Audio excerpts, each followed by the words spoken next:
vamos a comenzar este ciclo de este año, de este curso académico, Horizontes de Razón Abierta. Y bueno, lo primero, daros las gracias a todos los asistentes. Quiero presentaros hoy a nuestro ponente, que es el doctor Leopoldo José Prieto López. Leopoldo es profesor titular de Filosofía Moderna y Contemporánea en la Facultad de Derecho, Empresa y Gobierno de la Universidad Francisco de Vitoria. Y bueno, lleva con nosotros varios años, pero previamente ha trabajado en otras universidades, como la Universidad de Granada, la Universidad de Coimbra, la Universidad Eclesiástica San Dámaso o también el Pontificio Ateneo Regina Apostolorum de Roma. Por tanto, su trayectoria en el ámbito universitario es bastante amplio y además él ha sabido compaginar durante todos estos años su labor docente con su labor investigadora. Ha sido profesor de Filosofía de la Naturaleza y de la Ciencia, de Historia de la Ciencia y también de la imagen mecanicista del mundo. En cuanto a su labor investigadora, pues la ha realizado y la realiza en la UFV, pero siempre manteniendo colaboraciones interesantes con grupos de investigación de otras universidades, como la Universidad Complutense de Madrid, la Universidad Ca' Foscari de Venecia, y ha trabajado recientemente en proyectos de investigación tan interesantes como la historia y ontología del presente, la perspectiva hispana, o sociedad, política y economía, proyecciones de la escolástica española en el pensamiento británico y anglosajón. Bueno, fruto de todas estas investigaciones y colaboraciones con otros investigadores y profesores, pues el doctor Prieto tiene numerosos artículos científicos, libros y capítulos de libros que tiene publicados en editoriales prestigiosas de este ámbito de conocimiento. Y bueno, este sería un poco un breve resumen de toda su trayectoria profesional de estos últimos años. Dicho todo esto, a modo de presentación, yo le agradezco enormemente que haya aceptado impartir esta conferencia y es para mí un placer contar hoy con él, un profesor nuestro de esta valía, de esta calidad, ¿de acuerdo? Y bueno, por ello es por lo que hoy él va a abrir este ciclo, Horizontes de Razón Abierta, que como sabéis se viene organizando desde hace ya bastantes años por los profesores de Antropología y Microbiología del grado en Biotecnología y con la colaboración inestimable del personal del Instituto John Henry Newman y también del Instituto Razón Abierta de nuestra universidad. Entonces, bueno, dicho esto, únicamente para enfocar un poquito más la temática que hemos querido perseguir este año, lo que pretendemos es, como objetivo de este ciclo, de estas dos conferencias, es transmitiros un conocimiento un poquito más profundo de conocimientos tanto de ciencia como del ámbito de las humanidades para meteros en la importancia que tiene ese conocimiento y ese racionamiento transdisciplinar abordado o con la perspectiva de lo que ha ocurrido en estos dos últimos años con respecto a la pandemia del COVID-19 y no solamente en Europa o en España, sino a nivel mundial, ¿de acuerdo? Por lo tanto, la conferencia de hoy, que nos van a hablar el doctor Prieto, va a ponernos en diálogo entre las ciencias y la filosofía, junto con la conferencia que impartirá la doctora que vendrá el próximo día 23, que se centrará más en la epidemiología del COVID-19, pues pretendemos enfocar daros una visión más global de este aspecto tan importante que nos está afectando en primera persona como personas que somos y como sociedad del siglo XXI. Entonces, bueno, sin más, os dejo con el doctor Leopoldo Prieto. Muchas gracias, Leopoldo, y cuando quieras.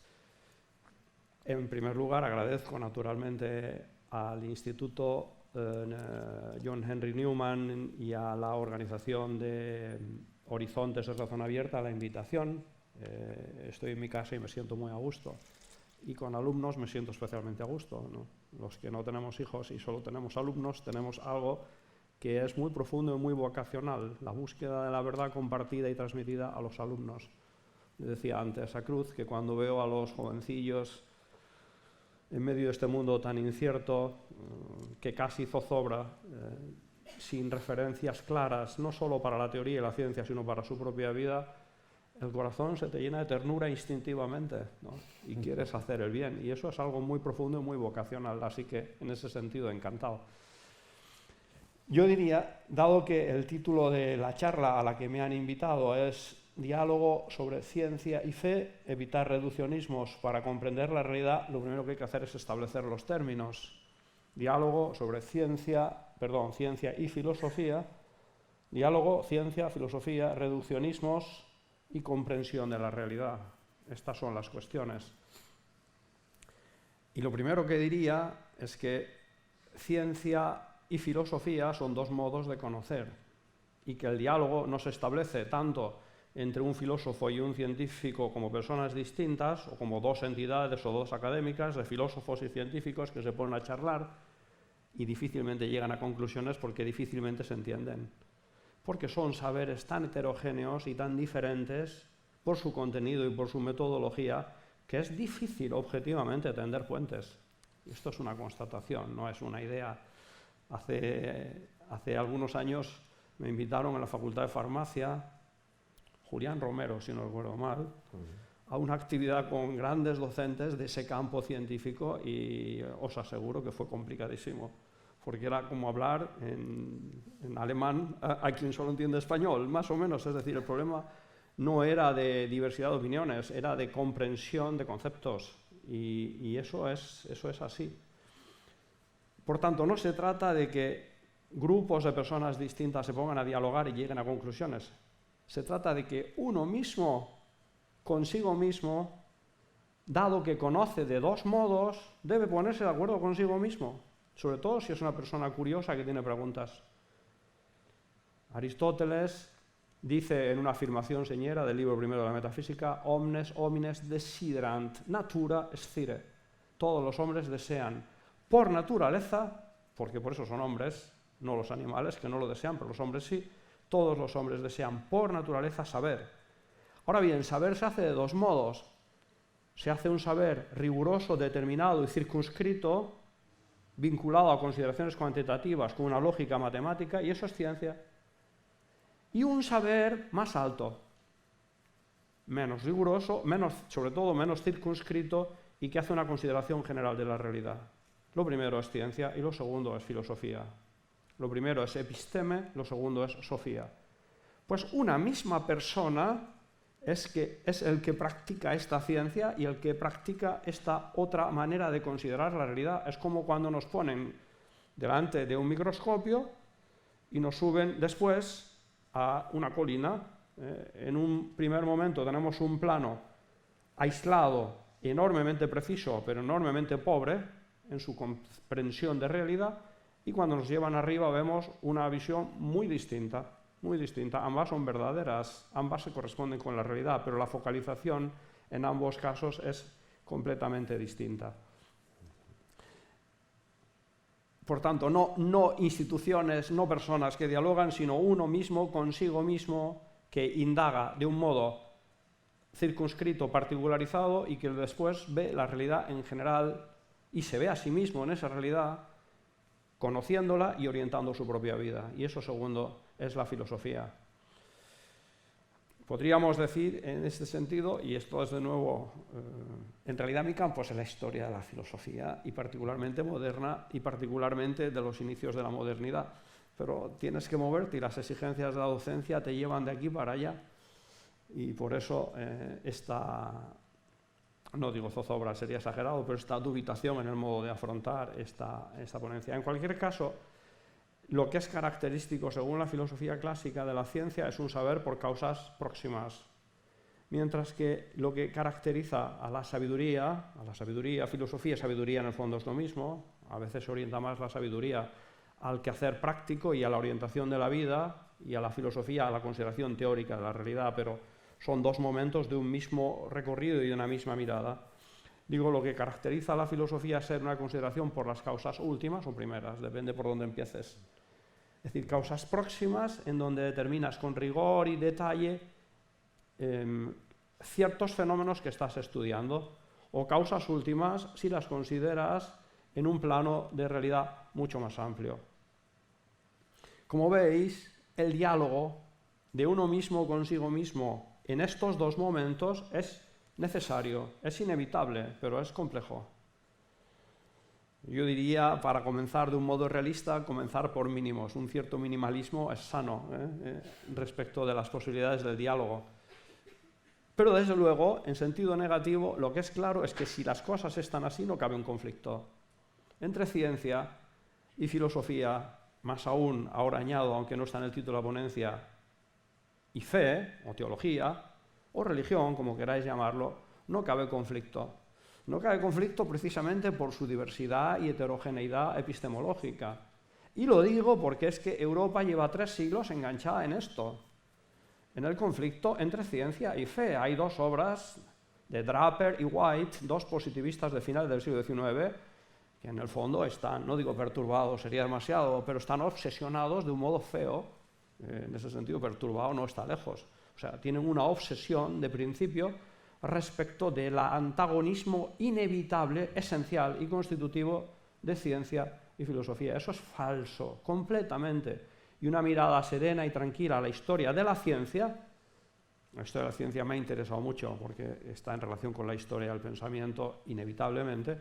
Una mirada serena a la historia de la ciencia demuestra que no existe tal oposición y tanto menos tal antagonismo entre ciencia y filosofía. Al contrario, los grandes científicos siempre han sido personas en las que los intereses teóricos y en muchísimos casos los intereses teológicos estaban en el corazón precisamente de la actividad científica.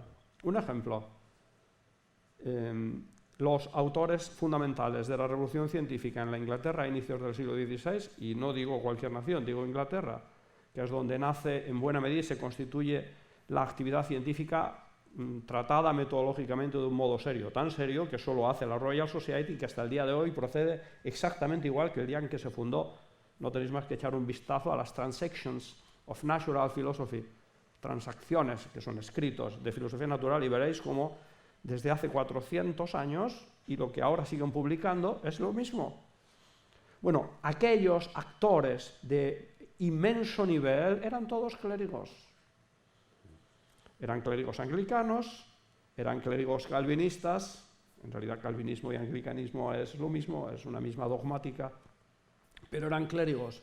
Y eran clérigos que se entendían a sí mismos como sacerdotes, sacerdotes en un sentido laico, no en un sentido sacramental, como aquellos que, observando la creación, que está tan finamente construida, deducen racionalmente la existencia de un hacedor inefablemente inteligente, y conociendo la grandeza puesta en la naturaleza, callada, pero allí, esa lógica matemática formidable, que toda persona con ojos en la cara lo ve, y solo los ciegos no lo ven, enalza un cántico de alabanza a Dios con mayor conocimiento de causa.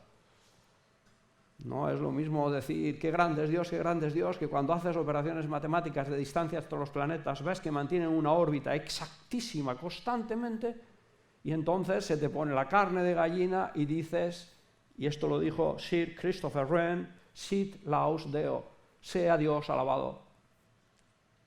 Es que es así, es que esto mueve no solo la cabeza, sino el corazón, cuando te das cuenta que vives en un mundo donde está la verdadera ciencia, porque la ciencia de los científicos está aprendida de los libros y de los maestros, y ambos, libros y maestros, la han aprendido ¿de dónde?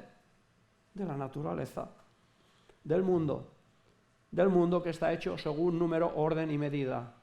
Esta es una expresión constante en aquellos científicos, por cierto, una expresión del Eclesiástico, un libro de la Biblia. Del mundo que está hecho según operaciones racionales de índole matemática, con una matemática superior a la nuestra, pero en última instancia es así. Es decir, que no cabe oposición, no cabe conflicto. Otra cosa es que alguien quiera ahí azuzar a ambas partes de este difícil diálogo, e insisto, difícil diálogo, y las personas que trabajamos en este campo, en donde, siendo de profesión filósofos, estamos llamados a hablar y charlar con científicos, vemos que no es fácil, pero es sin embargo necesario. Esta es la posición institucional, no la personal, que es para mí la más importante. Por tanto, no puede haber tal cosa. O sea que no puede darse un conflicto donde no hay contendientes en el mismo campo. Y perdón por la alusión, no estoy pensando en Ucrania. No puede haber una confrontación donde los actores se mueven en planos distintos. Y es tan sencillo como esto. Que esto no se haya visto sorprende y muestra hasta qué punto la batalla cultural en Europa ha estado mal llevada por ambas partes, o por muchas partes, no digo que sean solo dos, digo por todas las partes en liza. No es así, no es así. y la historia de la ciencia lo demuestra. El propio Galileo, que era un católico cristiano italiano, natural de Toscana, pero después ido a vivir a la República de Venecia, aún viviendo como vivía, que no era un ejemplo de conducta santa, pero tenía las cosas muy claras. Le dice en la carta a don Benedetto Castelli, un astrónomo benedictino amigo personal, que no puede haber confrontación, y esto algunos clérigos en aquel momento, cardenales de la Comisión de la Doctrina de la Fe, entonces Santo Oficio, Inquisición, se equivocaron lamentablemente y dictaminaron donde no tenían competencia. Y Galileo dice, no puede haber conflicto entre la Biblia y la ciencia, porque la Biblia habla en un modo sencillo, popular, en vista de la salvación del alma. Vamos a decirlo en sentido laico, en vista de la plenitud humana personal, y se expresa en términos coloquiales, como la gente normal. Por eso dice que el sol se detiene en su movimiento, aunque sabemos que eso es un fenómeno óptico que no se corresponde con la realidad. No puede haber conflicto, por tanto, entre la ciencia que habla así y entre la teología que habla así y la ciencia, que no es sino el uso depurado de la observación experimental y del razonamiento matemático, de los cuales Dios no nos dispensa, porque nos ha dado sentidos y nos ha dado cabeza. Por los sentidos conocemos aspectos sensoriales de la realidad, que corresponden en un sentido superficial a fenómenos, en un sentido profundo a propiedades de los cuerpos, de los cuales nosotros conocemos algunas características, realizamos unas operaciones, ahora después diré algo más de esto, las ponemos en números, las llevamos a ecuaciones y formamos una teoría, en virtud de la cual, dado el modo de proceder constante, uniforme, no libre de la naturaleza, gracias a Dios, podemos proyectar al futuro y al pasado el estado de este sistema físico o de este sistema natural, conociendo cuál va a ser su final y conociendo todo lo relativo a su desarrollo desde el inicio. Por eso podemos contar, como han hecho algunos científicos valiosísimos, Paul Davies particularmente, cómo van a ser los 10 últimos minutos de nuestro cosmos. Eso ya está escrito. The last 10 minutes, los últimos 10 minutos. Leed ese libro, magnífico. Un colapso. Lo que haya, si hay algo después, lo desconocemos, porque será de acuerdo a unas leyes que no necesariamente son las actuales, que han quedado constituidas en el momento del surgimiento expansivo del cosmos. Por eso Stephen Weinberg escribe como contraparte The 3 first minutes, los 3 primeros minutos. O sea, conocemos la historia del cosmos. En realidad en el cosmos no hay historia, hay un devenir necesitado de fenómenos en donde, conociendo potentemente, de acuerdo al lenguaje físico y matemático, las leyes que rigen este sistema, conocemos su desarrollo y su final. Pero podríamos decir, ¿y qué es en realidad la ciencia? ¿Cuál es su objeto? ¿Cuál es su método? Y esto, con más detalle, nos demuestra cómo efectivamente no puede haber un conflicto, no puede haber una oposición ni un antagonismo entre este modo de mirar circunscrito, eso es ciencia, y este modo de mirar amplio, y eso es filosofía. Y si me apuráis, o si no, yo lo hago aunque no me apuréis, este modo de mirar más amplio, que en última instancia atiende a aquello que Dios ha dicho a los hombres en la revelación que aceptamos por la fe y que constituye la matriz de la teología. Y sabed que esto existe. Otra cosa es que uno lo acepte o no, pero eso es muy potente y es muy valioso. De manera que en el fondo tenemos 3 niveles de racionalidad, no 2. Un nivel de índole científica, un nivel de índole sapiencial y un nivel de índole que podríamos llamar fiducial o credencial, referido no a la fe que depositamos en lo que nos dice una persona a la que creemos, que por aquí se comienza. Por eso cegar la confianza en las personas es mortal porque atasca el espíritu humano. O sea, hay que confiar, eso es fundamental, hay que confiar lo que se nos dice, porque si no confío, no sé. Y de ordinario yo no puedo saber más que el 2% de la realidad que me rodea. Pero otras tantas cosas que no están a mi alcance las conozco porque me las dicen personas competentes en ese campo y confiando en ellas tengo por verdadero lo que me dicen. Eso es fe humana. La inmensa mayoría de cosas que sabemos por fe humana, y desde luego mientras somos estudiantes, todo lo sabemos por eso, porque lo dicen los libros, porque lo dicen los profesores, porque lo dicen los catedráticos.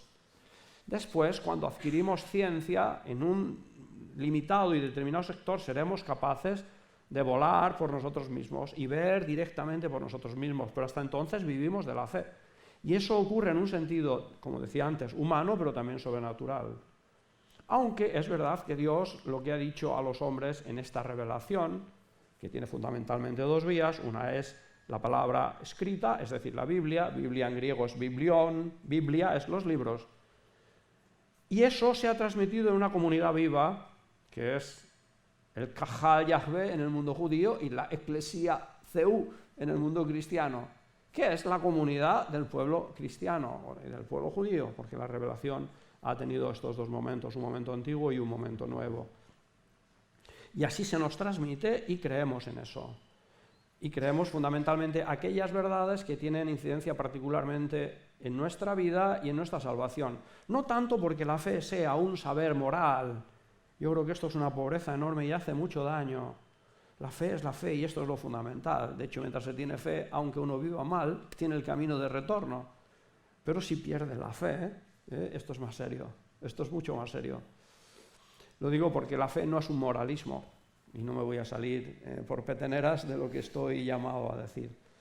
Es decir, tres niveles de conocimiento. Antes había dicho que Aristóteles sugería la idea que todos los hombres desean saber por naturaleza. Y utiliza la palabra scire en latín, episteme, no recuerdo cuál sería el verbo, exactamente el infinitivo que lo denota, pero saber con precisión. Y esto se realiza, como digo, en estos diversos planos y es importante tenerlo bien presente. Vale, ¿cuáles son las características propias del objeto y del método científico? Porque por aquí hay que empezar, desde luego. Y podríamos empezar negativamente, ¿cuáles no son? O de cualquier modo, ¿a qué se refiere la mirada del científico en cuanto tal? Desde luego se refiere a realidades de índole material. Por tanto, a priori y metodológicamente, todo aquello que no es objeto de aprehensión sensorial, aquello a lo cual está proporcionado el conocimiento de los sentidos, está fuera de la ciencia. Lo cual no significa que está fuera de la razón, está fuera del conocimiento empírico. Si os preguntara, ¿qué es empírico? No me lo diríais bien, porque lo pregunto todos los años en otras facultades y cómo hierran los alumnos. Por eso me dan compasión y ternura. En vez de darme... ¿no? Los alemanes dicen Ärgernis, Ärger. No, al contrario, digo, es que están pobrecillos. No, empírico no significa demostrativo. De hecho, son dos modos, si no contrarios, muy alejados. Empírico significa relativo al conocimiento de la empiría. Empiría, es decir, lo que percibimos sensorialmente. Para eso tenemos sentidos. Tenemos sentidos para ver figuras, fijaos que no digo cuerpos, para ver figuras, para oler olores, para oír sonidos, porque ni vemos a Pedro, ni oímos a Pedro, ni tocamos a Pedro. Estoy desafiándoos. En realidad percibimos sensorialmente propiedades de la realidad material que después, en un sentido interior, no ya en contacto con los cuerpos, organizamos y después entendemos que esa voz, ese sonido, etcétera, y esa figura corresponden a Pedro. Y aunque vemos esto, por supuesto, creedme que no debemos darlo por supuesto. Es decir, ese comprender que esta multitud de datos sensoriales tan dispar y heterogénea, una figura, un sonido, un color y un movimiento, corresponden a una realidad unitaria que además es una persona y que se llama Pedro. O sea que percibimos sensorialmente propiedades de los cuerpos. La primera característica de un cuerpo, y en esto la tradición y los grandes filósofos y científicos modernos no tienen duda, algunos si acaso se han equivocado exagerándola, es que a cualquier realidad corporal le es inherente esencialísimamente el ser una realidad, si digo cuántica os voy a confundir, cuanta, constituida por cantidad, de manera que el primer atributo esencial de un cuerpo vivo o inerte es que es una realidad cuanta, es decir, constituida por cuantitas. Lo digo así porque es un término, no por cursilería, lo digo porque así se acota mucho mejor, dado que el latín es una lengua que ya no se habla, son palabras que están muy bien fijadas. es una realidad constituida por cantidad. Si me preguntáis, ¿y qué es la cantidad? Pues eso nunca se ha sabido bien. Sabemos que lo propio de la cantidad es lo que se distiende y en consecuencia ocupa un espacio, y en consecuencia, porque distendida, se puede dividir. Todo lo que es un cuerpo tiene esta característica. Por eso Descartes, cuando define qué es un cuerpo, dice, vaya usted a saber qué es eso. Dice, es lo que ocupa el espacio en sus 3 dimensiones de ancho, largo y profundo. Y se ha acabado. ¿Qué sea? No lo sabemos. A propósito de esto, hay un epistemólogo fabuloso, Ulises Moulines, de origen mexicano, pero afincado en Alemania hace muchos años, que escribió en los años 70, ya murió, un libro fabuloso. Estoy haciendo un paréntesis para no perderme y mantener un poquito de orden en la exposición, que se titulaba el libro ¿Por qué no soy materialista? Y la solución fue fabulosa, porque ni yo, Ulises Moulines, ni nadie sabe qué es la materia. Y es absurdo hacerse de un partido cuyo contenido ideario y principios desconocemos. Nadie sabe qué es la materia. Y de hecho los físicos, cosmólogos y físicos de partículas elementales más serios te lo van a decir. Leed literatura divulgativa al respecto. Nadie sabe qué es la materia. Es como una caja china que cuanto más abres, más se sigue abriendo. Las partículas, la palabra átomo significa lo no divisible, y sabemos que el átomo es todo menos indivisible. Por tanto, es un error. Es un error del famoso físico del siglo XIX que lo repropone y de los atomistas griegos. Ahora no recuerdo el apellido. Es decir, el átomo está compuesto de partículas, y las partículas de otras, y estas de otras, y aquellas de otras, y aquellas de supercuerdas, y aquellas... y no sabemos. Y además, se nos va tan de las manos el análisis de la realidad material que al final aquello es algo imposible de llevar a control experimental en laboratorio, sin lo cual no hay ciencia. Aquello ya es solo un modelo matemático con números y una idealidad más lógica que experimental. Entonces, Ulises Moulines tenía razón. ¿Qué es la materia? No lo sabemos. ¿Qué son los cuerpos? En filosofía de taberna, como decía un filósofo italiano, del cual, por cierto, gracias a Dios va a salir aquí un gran libro, Evandro Agazzi, en filosofía di trattoria, en filosofía de taberna, un cuerpo es lo que se toca, pero eso y decir nada es lo mismo. Lo que se toca, Descartes un poco más fino, dice un cuerpo es lo que ocupa el espacio en sus 3 dimensiones.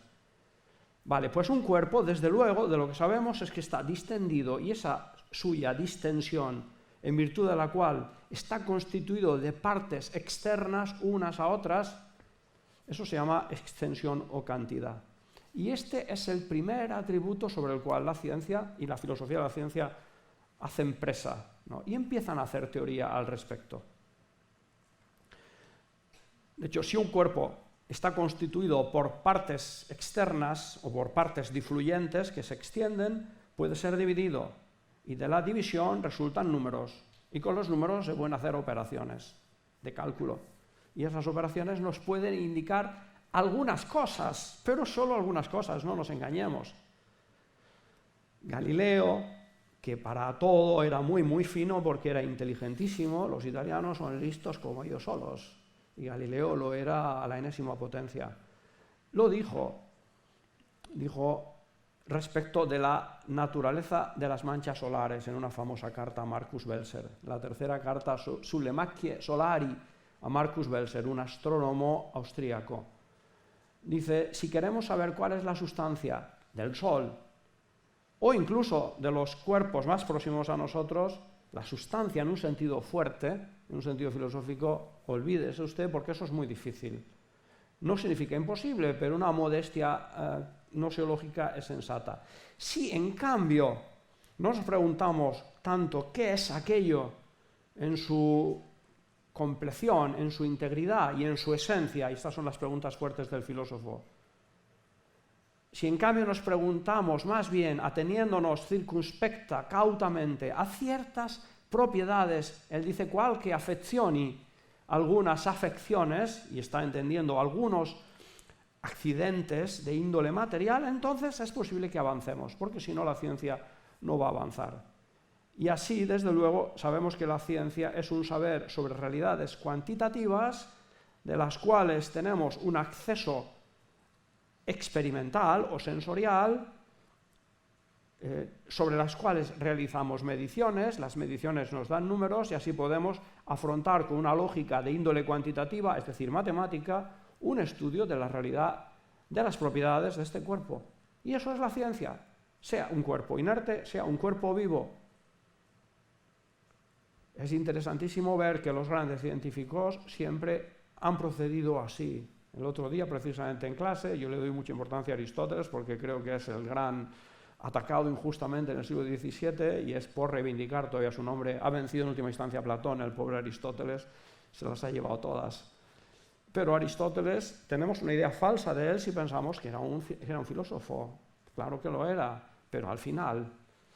Antes era un científico, era un físico, fue un físico en cierta manera, un físico no matemático y tiene sus trifulcas con su maestro Platón. Pone los fundamentos de la astronomía hasta Copérnico y cultiva la biología apasionadamente, más de 10 escritos sobre biología. Y después, en la madurez de quien conoce en detalle muchas realidades de índole material, asciende al monte del saber, o si queréis, especula más abstractamente, y eso es la filosofía, y se hace una teoría general de la realidad y del mundo, y eso es filosofía. Por tanto, la primera fase es un saber más inmediato, más próximo, más circunscrito. Eso es ciencia. Después asciende más abstractamente a una consideración general de la realidad por sus causas últimas, como quien mira desde un monte, como Moisés desde el monte Nebo, a la tierra a la que no puede entrar, lo ve en lontananza el perfil, la silueta, los límites de aquella tierra prometida. Y esa mirada amplia es la propia del sabio, eso es la filosofía. Entonces, esta naturaleza del saber, en rigor científico, es verdad que la ciencia la podemos entender también referida a campos no de índole material cuantitativa, podemos hablar de ciencias humanas, de ciencias teológicas, sin duda alguna, de ciencias prácticas referidas al saber, al obrar humano, pero en todos estos campos estamos procediendo como debe hacerse en un modo semejante y diverso, es decir, análogo, sin urgir respuestas tajantes que de ordinario son falsas. Bueno, la realidad es muy compleja y nuestro acercamiento a ella es siempre bastante tentativo, hecho de muchos errores y de correcciones, y así es como precisamente la ciencia progresa. Es decir, que no puede haber una denegación de realidades no materiales, de las cuales la ciencia por de pronto no puede decir que no existen porque no las percibe. Eso es una barbaridad bajo todo punto de vista. Y no puede haber un desmentido de estas dimensiones no materiales de la realidad, según un modo de saber que está constituido metodológicamente por la aprehensión de las propiedades sensoriales y cuantitativas de los cuerpos. Si se dice que el hombre no es un ser espiritual, no es un ser que en su profundidad misteriosa, y esto no hace falta que vengan a decírnoslo, no lo sé, un santo o un clérigo, eso lo vemos nosotros.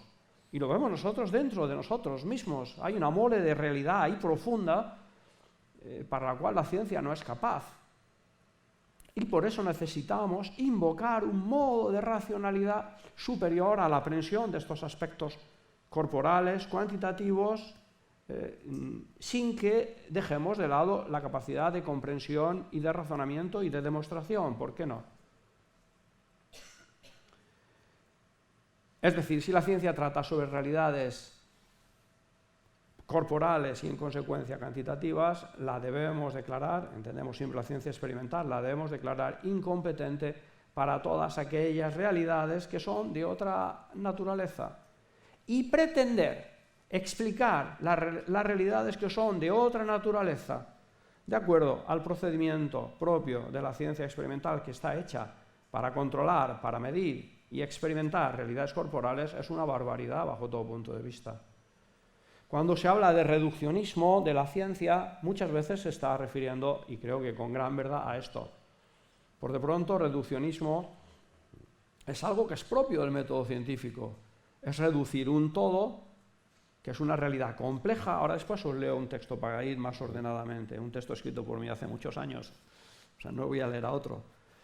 Es reducir un todo de realidad que es muy complejo de conocer a ciertas propiedades a las que nos autolimitamos metodológicamente para conocerlo con rigor.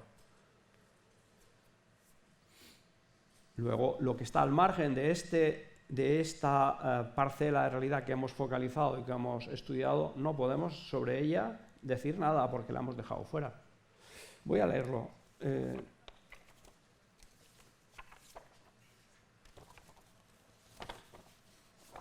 Y vais a ver que es...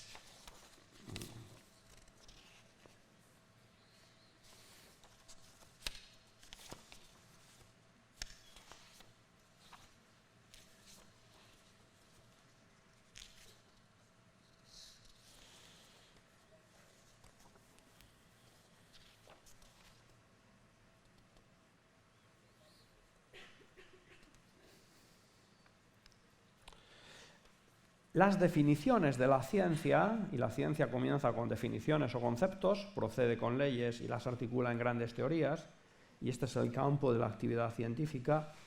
Conceptos, relaciones entre conceptos científicos, que son magnitudes, se articulan en leyes, y los grandes conjuntos de leyes, con leyes plenamente verificadas, con leyes más o menos conjeturales, etcétera, constituyen una teoría, y hay incluso megateorías. La teoría, por ejemplo, de la evolución ni siquiera es una teoría, es una megateoría, ¿vale? Así es como en general procede la ciencia. Pero por de pronto, los conceptos de la ciencia son incapaces metodológicamente de expresar muchos aspectos de la realidad, la cual es alcanzada por esta ciencia únicamente bajo un punto de vista particular y muy limitado. Pretender que la ciencia es una especie de ojo de Dios que lo ve todo es absurdo. La ciencia es una actividad humana, y esto hay que decirlo bien, y hay que escribirla con minúscula. Por más que sean gloriosos sus resultados, es una actividad modesta que poco a poco, de generación en generación, va trabajando y va conquistando terreno y va progresando, y ese es el progreso científico, que es siempre de una colectividad y no de un individuo. En breve, la realidad no es solo cantidad. La cantidad, que es este aspecto primordial de las realidades materiales, no sé si estoy hablando muy abstracto, La cantidad es este aspecto típico de un cuerpo en virtud del cual es algo distendido, ocupando un espacio, y no es nada más. La cantidad no es todo lo que hay en el mundo de real. Eso sería una profesión materialista, y el materialismo no es ciencia, si acaso es filosofía, y sobre todo muy mala filosofía. Las mediciones que realiza el físico se llevan a cabo sobre un fondo de realidad no alcanzado por el físico en cuanto tal, quizás sí alcanzado por el hombre que es ese físico, no como físico, sino como persona que conoce y piensa en un nivel superior, y por eso tiene que ponerse en diálogo consigo mismo.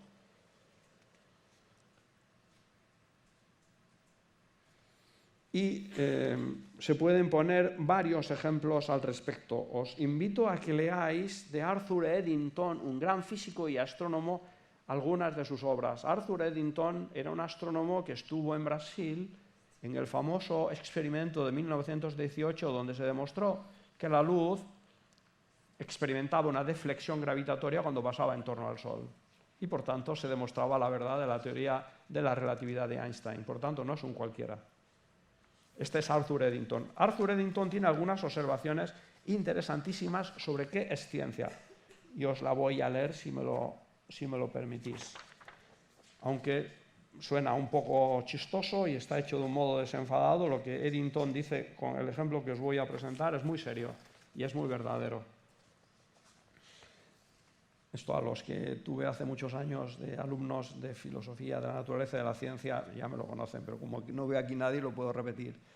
El ejemplo es un ejemplo del propio Eddington, en donde describe la experiencia de un elefante que se desliza por una colina cubierta de césped. Y con este ejemplo, que puede parecer burlesco, pero vais a ver enseguida que nos dice muy bien de qué manera procede el científico, de acuerdo a cantidades y propiedades muy circunscritas, aisladas de la realidad del propio cuerpo, solo ciertos aspectos aislados de la realidad del cuerpo que permanece allí ignorado. Digo, vais a ver lo que es así. Dice Eddington al respecto. sobre la experiencia de un elefante que se desliza por una colina cubierta de césped. Examinemos la naturaleza de los conocimientos sobre los que versan las ciencias y, en general, las ciencias experimentales. Vosotros sois alumnos de ciencias experimentales. Dice, si consultamos los temas de examen propuestos, por ejemplo, en la física y en las ciencias exactas, la matemática, acerca de las cosas más simples, podremos encontrar uno que comienza más o menos con las siguientes palabras. Es como un ejercicio que un profesor de matemáticas pone a unos alumnos en clase. Un problema a resolver, a traerlo resuelto mañana. Un elefante se desliza a lo largo de una pendiente cubierta de césped. Dice Eddington, el estudiante que tiene alguna experiencia sabe que este cuadro no merece gran atención. Se hace simplemente para dar la impresión de realidad. No necesitamos ni elefante, ni colina, ni césped. Necesitamos 3 propiedades bien precisas de este cuadro de realidad. Es como un niño cuando la maestra le dicta un ejemplo. Manolita va a la tienda y compra 3 manzanas, 4... lo que interesa son el 3 y el 4. El estudiante que tiene alguna experiencia sabe que esto no merece gran atención. Se hace simplemente para dar impresión de realidad. Después continúa. La masa del elefante pesa 2 toneladas. Esto es lo que importa. El elefante, una vez formulada la magnitud, alcanzada la magnitud 2 toneladas, 2.000 kilos, desaparece. Ya no hay elefante.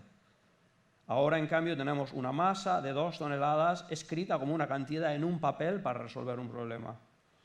¿A qué se refieren estas 2 toneladas que son el verdadero objeto del problema? A una propiedad o condición que describimos vagamente con el nombre de peso y que se manifiesta en una determinada región del mundo exterior. Pero por este camino no iremos muy lejos. De hecho, la naturaleza del mundo exterior, dice Eddington, es insondable. La única ganancia que tendremos si tomamos este camino será perdernos en un laberinto de cosas imposibles de describir. ¿Qué importancia tiene, por tanto, aquello a lo que se refieren estas 2 toneladas? Más positivamente, preguntémonos, ¿qué son 2 toneladas? 2 toneladas son lo que indica la flecha de la esfera de una balanza cuando ponemos allí a esta cosa que llamamos elefante. Es una medición y un número. Sigamos, ya tenemos deslindado una parte del problema. Este elefante se desliza por una colina cubierta de césped. En realidad, todo el problema ahora está en saber que se trata de una pendiente que tiene 60 grados. Y así, ahora también, no solo el elefante, sino la colina desaparece del problema, siendo reemplazada por un ángulo de 60 grados. Es inútil hacer el menor esfuerzo en orden a una concepción mística de la dirección y de 60 grados, que no son otra cosa que la lectura de la división de un goniómetro, justamente para medir la declividad de ese plano. Y lo mismo sucede con la cuestión del resbalarse por el césped. El césped resbaladizo es sustituido por un coeficiente de fricción, que quizás es dado por una lectura de naturaleza análoga en un aparato de medición construido al efecto. Es evidente que hay muchos medios indirectos para determinar el peso de los elefantes y la inclinación de las colinas. Vemos así que toda idea poética se desvanece del problema y en el momento en el que comienza la aplicación de la ciencia experimental, únicamente nos quedan nuestras lecturas, nuestras mediciones y nuestros números.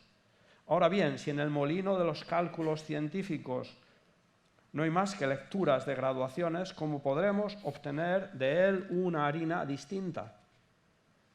El problema en realidad se reducía a determinar el tiempo empleado por el elefante en recorrer la pendiente, y la respuesta de este problema está en la lectura del segundero de un reloj.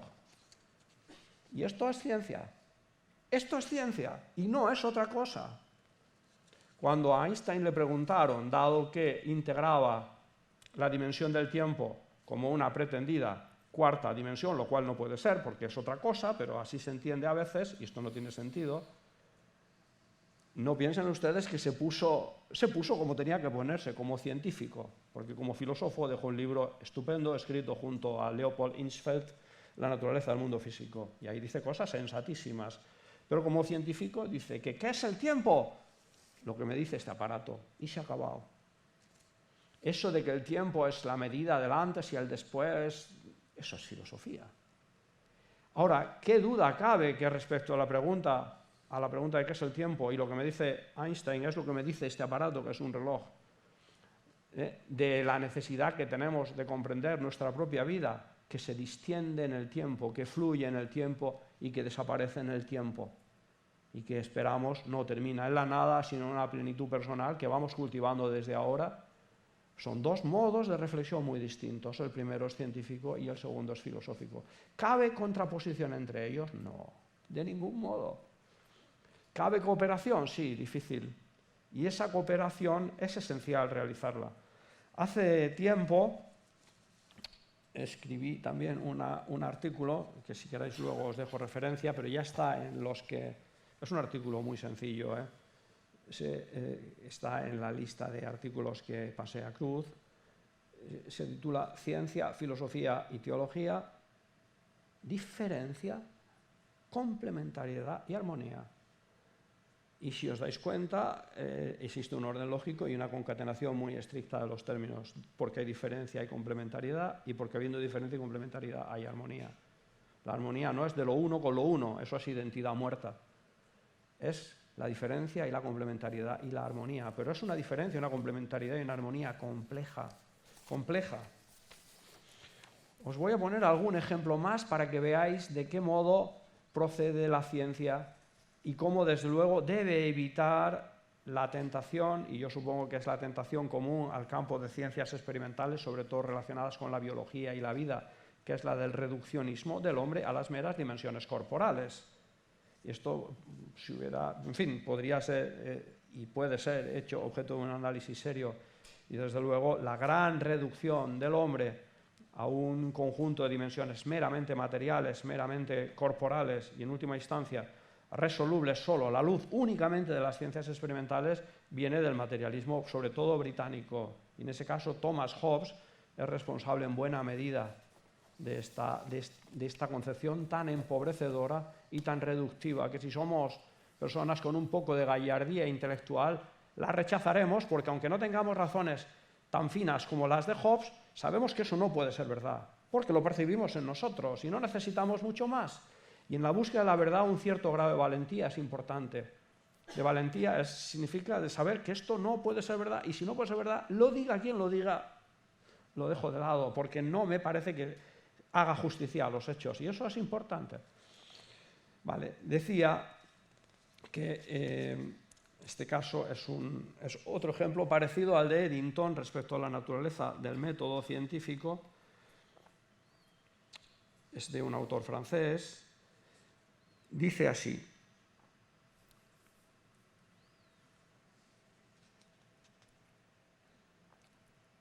piénsese en el trabajo de cortar la tela que realiza un sastre para elaborar una chaqueta.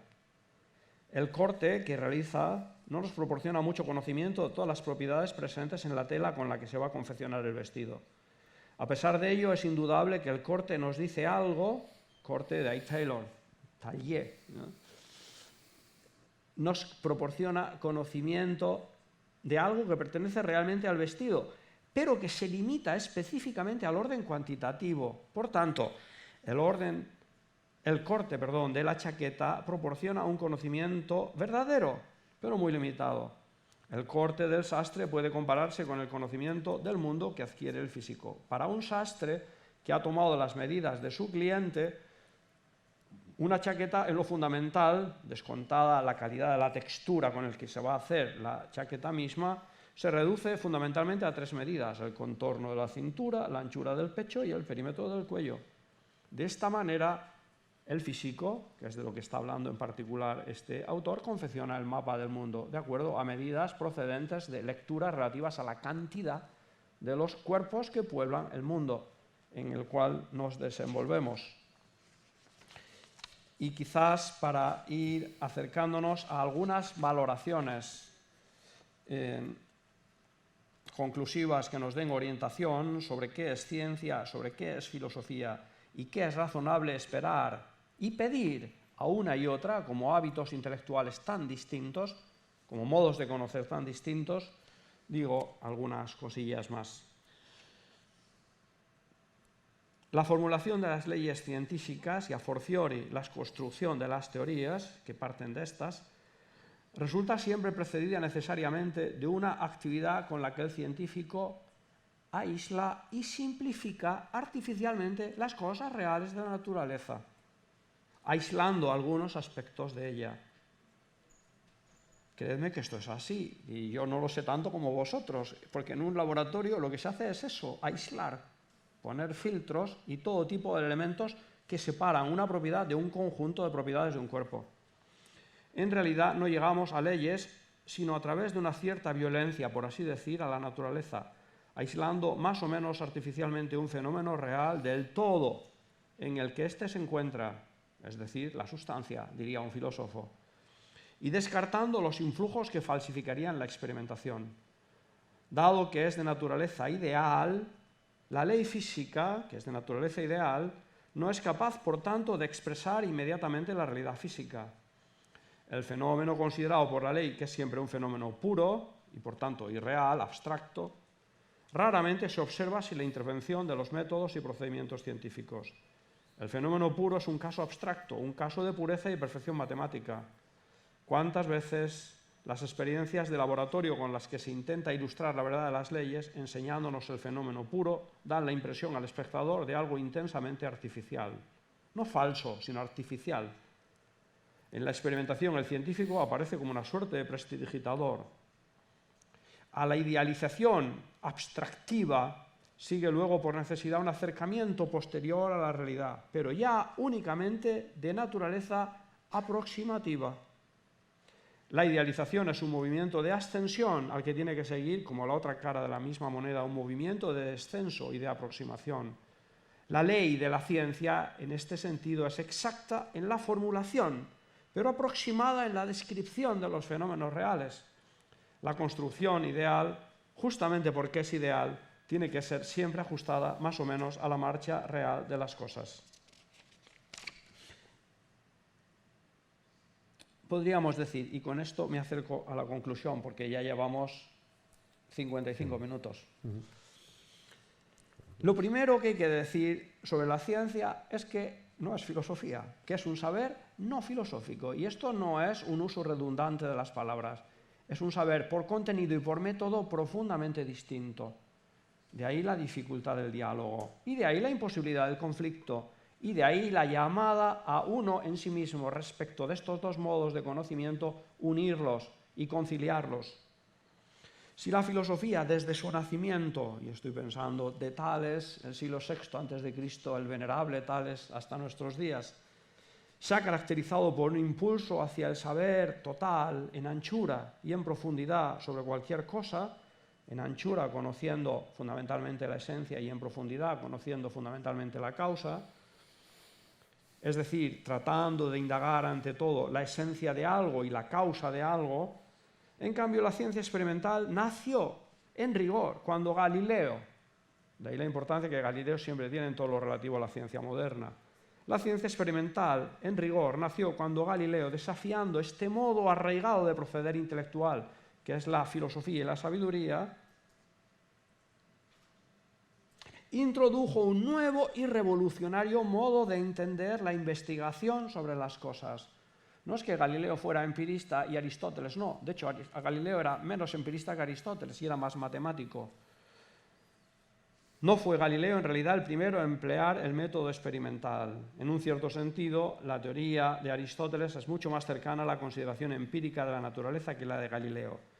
La gran diferencia que dio origen al nacimiento de la ciencia en sentido moderno fue la afirmación de Galileo, según la cual el conocimiento de la esencia de las cosas, de los cuerpos, es muy complejo y a veces incluso ilusoria, y que por tanto deberíamos renunciar a ella, ya que el conocimiento seguro de la naturaleza descansa sobre la indagación circunscrita, aislada, de algunas afecciones o propiedades de las cosas naturales, y sobre el modo en que ciertos fenómenos y ciertos procesos naturales se desarrollan y tienen lugar.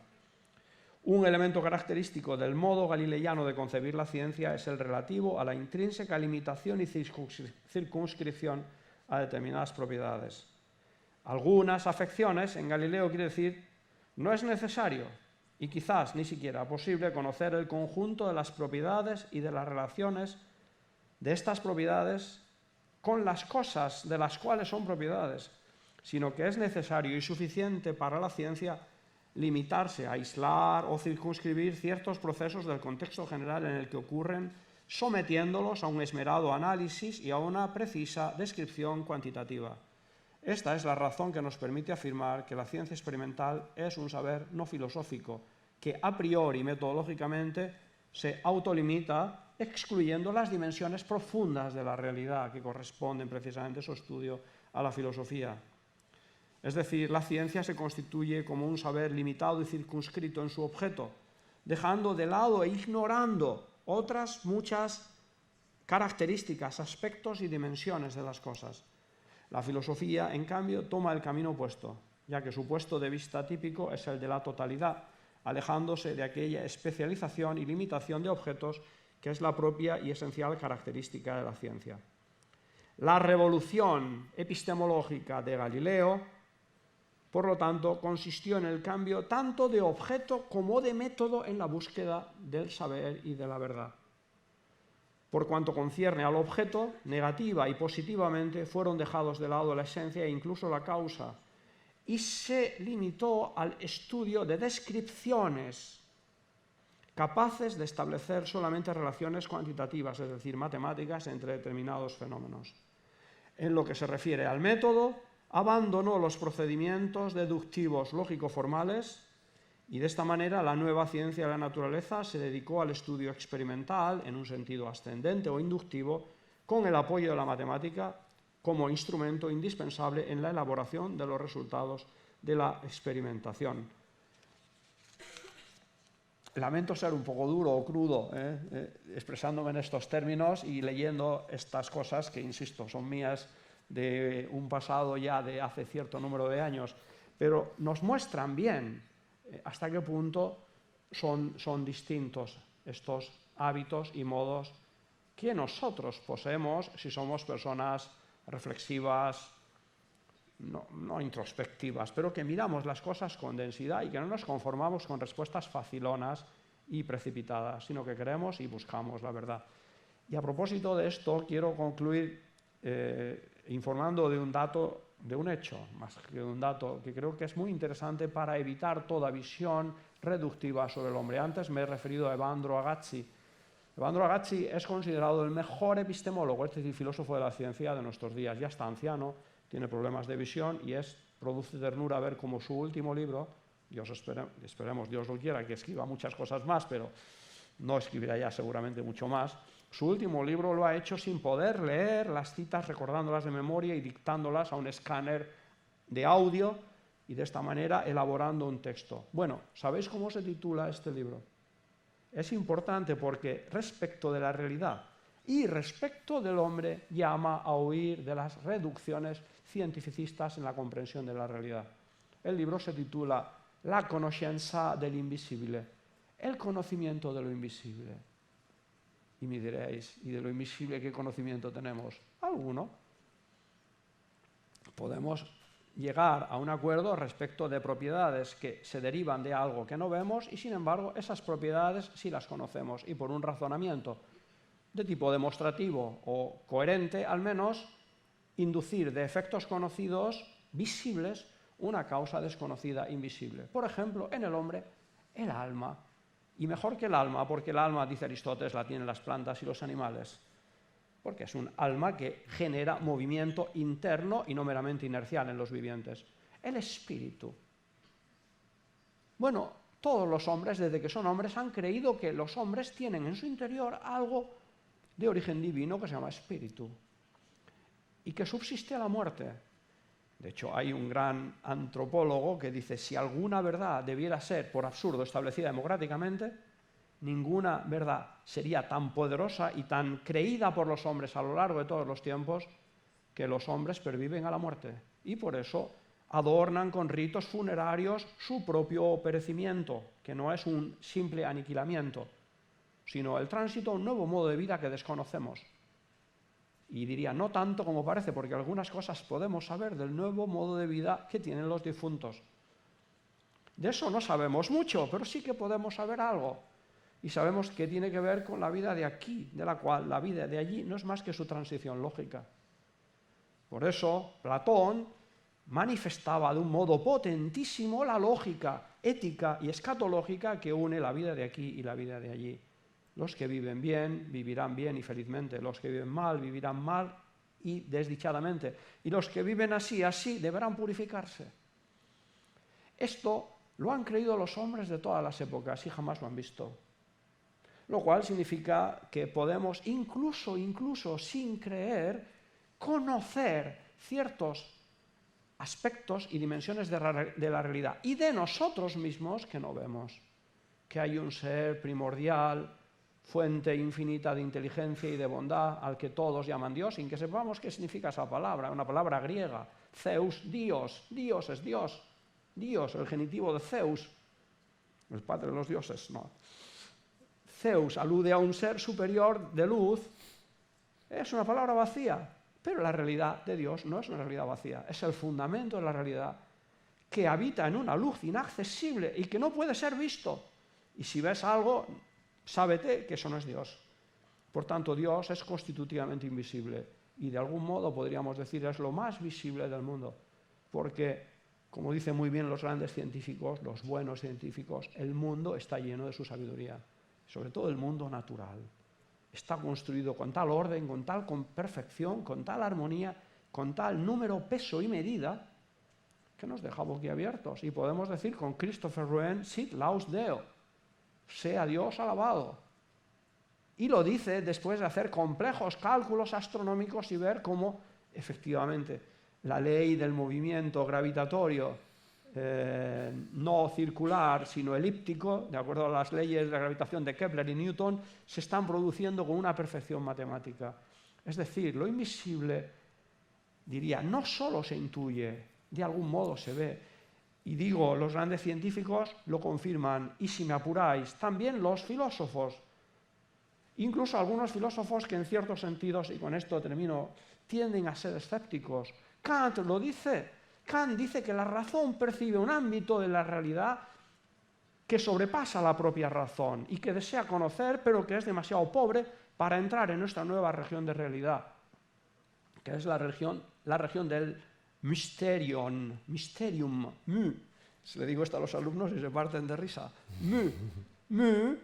Es lo inefable. De hecho, es la raíz de mudo en todas las lenguas indoeuropeas. Lo que no puede ser dicho es misterio. Ahora bien, que no pueda ser dicho no significa que no exista. Significa que es lo máximamente valioso de la existencia. Que de ahí venimos y que ahí vamos. Y que nada vale lo que vale comprender en la medida en que una luz superior que es la fe y una luz inferior que es la razón trata de conocerla y vivir de acuerdo a este misterio. Mysterium. Por tanto, el misterio no es lo desconocido, el misterio es lo inefable. Se ha puesto de moda, después de Gabriel Marcel, decir que el problema y el misterio, yo creo que esta vía es mucho más fecunda. El misterio es la gran matriz de luz y amor potentísima de la que procede el mundo. Y eso es a lo que los filósofos y los teólogos llaman Dios, que es un nombre que no dice nada. Pero la realidad a la que este nombre alude e indica es mucha realidad, es la plenitud de la realidad. Tomás de Aquino, que es un grandísimo y potentísimo y ultrasintético pensador, lo dice bien. De Dios podemos conocer pocas cosas. Sobre todo podemos saber que no es Dios. Pero sabemos racionalmente, antes de la fe, un cierto número de aspectos de Él. Por tanto, a Dios, que no lo vemos, podemos conocerlo en una porción exigua pero real de su realidad, racionalmente. Y sobre todo, podemos conocerlo ulteriormente, echando mano de la fe y de la revelación en su misterio intrínseco, personal y profundo. Que este Dios no vive aislado, sino que en un movimiento que nos sobrepasa infinitamente y que jamás entenderemos, contra el racionalismo, genera en su interior a uno que es su imagen y de ambos procede apotroque por vía de expiración amorosa una persona nueva, ya son tres. ¿Cómo vamos a entender esto? Nos basta que lo ha dicho el que es la fuente de la verdad, que no puede engañarse ni engañarnos. Es decir, A Dios no lo vemos, pero sabemos que existe y debemos educar nuestra inteligencia de modo que no dañemos su estructura lógica, que nos va a llevar a saber de un modo sencillo, como han sabido los hombres de todas las épocas, que si este mundo tan ordenado y tan bien construido existe, es porque un constructor lo ha construido así. Si vemos orden, es porque hay un ordenador, no un laptop ni un procesador. Hay uno que ha puesto orden.